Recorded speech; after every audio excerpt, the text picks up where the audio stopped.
into another edition of the Chris Brown Show. Clayton Kaufman coming to you a little late in the week, but that's all right. We've got the Lord's head man, Coach Brown. Big win over in the NCAC semifinal a couple days ago over Wabash. We were able to get some revenge on a team that dealt us that lone loss in the regular season. And, for us, I thought we started off really strong. We looked really hot early on, got a couple goals, and really put them in the corner. What did you make of your team's play against the Little Giants and coming up with a nice postseason win? Well, the contrast between that game and the previous game against them couldn't have been more stark. You're absolutely right. The attitude and the energy and the urgency that we displayed early in that game was absolutely lacking in the previous game. And I think we put the game to bed fairly early on, and that went a long way to making it a fairly routine victory in many ways. I mean, at times we got a little, we got a little rattled at the end of the first half in terms of retaining the ball, and I thought our defending was a bit loose in the second part of the second half. But you used a lot of players, and we changed things up quite a lot, which was good because we got guys lots of rest for the upcoming games. So. Absolutely. Look, not to single out one player, but Tony Amello has scored in 4 straight games. He got a pair of goals against Wabash, and you talk about our forwards being brave and courageous, and he seemed to be really aggressive and really helped us out on the offensive end. Yeah, Tony's on fire at the moment, and as you know, we've got 4 great forwards, I think, of 4 forwards with a lot of potential. Tony was sort of went AWOL a little bit the first 6 games of the conference. I'm not really sure what happened there, but he's certainly come alight now, and it's a good time to find your form.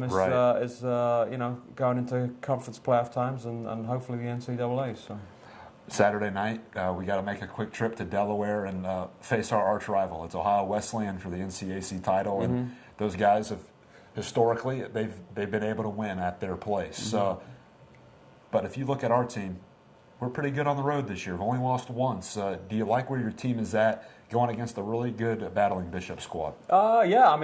I think we can beat anybody this year. It depends on how we play that day and how things turn out. I mean, it's a tough place to play.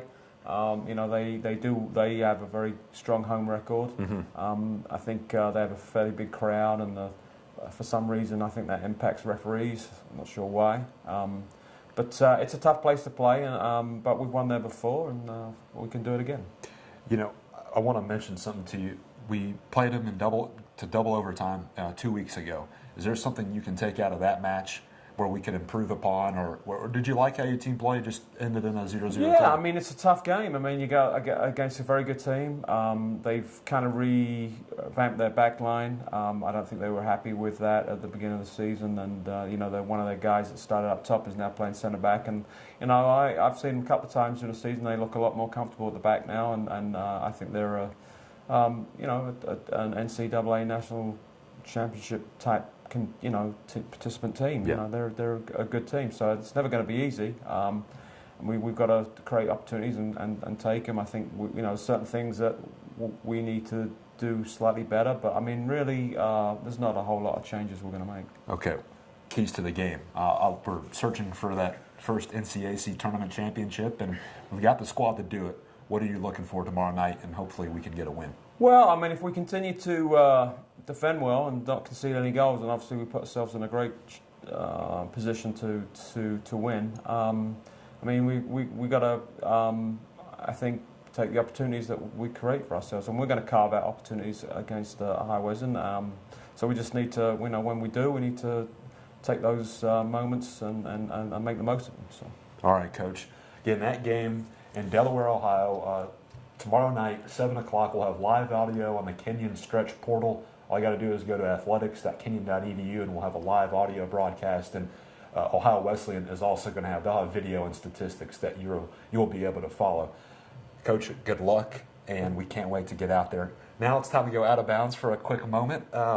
Last week, there was a brawl down in the Texas Motor Speedway. Brad Keselowski and Jeff Gordon got into a fisticuff after a race. Someone got clipped, and Jeff Gordon responded with a punch.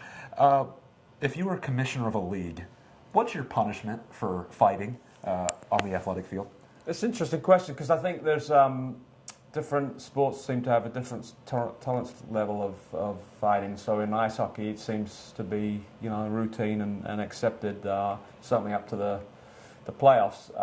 And in other sports, it's really denounced and harsh penalties are given to players that get involved. So I'm not really sure. I mean, occasionally I think in certain sports it adds a little bit of excitement, but obviously you don't want it to detract from the core element of the sport itself. So I actually saw the video, and it was it's a little bit silly, really, but I thought it was quite entertaining, actually. Absolutely.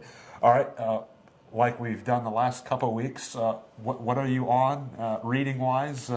Give us an update where you are in the literature review. Well, I'm back to some Scottish stuff at the moment. So I'm a big fan of Scottish crime fiction and espionage stuff. So the old stuff, John Buchan, who wrote The 39 Steps, which has been made into a couple of famous movies. What was his name? John Buchan. John Buchan. Okay. Yeah, and then Arthur Conan Doyle was a Scotsman too.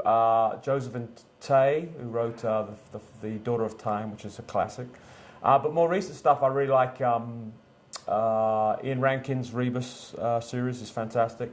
A guy called Tony Black wrote a series about sort of down to earth and down in the gutter kind of private eye called Gus Drury. And espionage stuff, I like Charles Cumming, another Scottish author. And there's another guy that's a little bit more sort of off the beaten track, a guy called Alan Guthrie, and he wrote a book called The Two-Way Split. And I can't really tell you what it's about, because if I do, I'll ruin it for you. But it's a really clever book. I really would encourage people to read that. So Alan Guthrie, The Two-Way Split. It's a great book. All right, Coach. Thank you for your thoughts. Sure. Good luck tomorrow night at Ohio Wesleyan. We'll see you out there. Folks, again, 7 o'clock tomorrow night, the Lords at Ohio Wesleyan for the NCAC Tournament Championship. We hope to see you out there, and if not, we'll have coverage on athletics.kenyon.edu.